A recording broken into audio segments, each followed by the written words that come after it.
ഇന്നത്തെ തിരുവചനം ജെറമിയ 33. കർത്താവ് പറയുന്നു, വീണ്ടും വാഗ്ദാനം. ജെറമിയ തടവിലായിരിക്കുമ്പോൾ കർത്താവ് വീണ്ടും അവനോട് അരുളിച്ചെയ്തു. ഭൂമിയെ സൃഷ്ടിക്കുകയും അതിനെ ഉറപ്പിക്കുകയും ചെയ്ത കർത്താവ്, അവിടുത്തെ നാമം കർത്താവ് എന്നാണ്, അരുളിച്ചെയ്യുന്നു. എന്നെ വിളിക്കുക, ഞാൻ മറുപടി നൽകും. നിന്റെ ബുദ്ധിക്കതീതമായ മഹത്വം, നിഗൂഢമായ കാര്യങ്ങൾ ഞാൻ നിനക്ക് വെളിപ്പെടുത്തും. ഉപരോധ ദുർഗങ്ങളെയും വാളിനെയും ചെറുക്കാൻ ഈ നഗരത്തിൽ നിന്ന് പൊളിച്ചെടുത്ത വീടുകളെയും യൂദാ രാജാക്കന്മാരുടെ കൊട്ടാരങ്ങളെയും കുറിച്ച് ഇസ്രായേലിന്റെ ദൈവമായ കർത്താവ് അരുളിച്ചെയ്യുന്നു. കൽദായരെ എതിർക്കുന്ന അവർ തങ്ങളുടെ വീടുകൾ ശവശരീരങ്ങൾ കൊണ്ട് നിറയ്ക്കുകയായിരിക്കും ചെയ്യുക. കോപത്താലും ക്രോധത്താലും ഞാൻ തന്നെ അവരെ അരിഞ്ഞു വീഴ്ത്തും.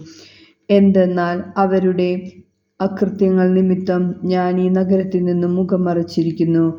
ഞാൻ അവർക്ക് സമാധാനവും ഭദ്രതയും സമൃദ്ധമായി കൊടുക്കും. യൂദായ്ക്കും ഇസ്രായേലിനും ഞാൻ ഐശ്വര്യം തിരിച്ചു നൽകും.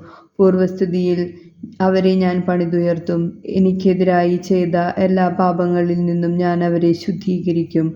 അവർ എന്നോട് മറുതലിച്ചു ചെയ്ത അകൃത്യങ്ങളെല്ലാം ഞാൻ ക്ഷമിക്കും. നമ്മുടെ കർത്താവായ യേശുവിന് സ്തുതി.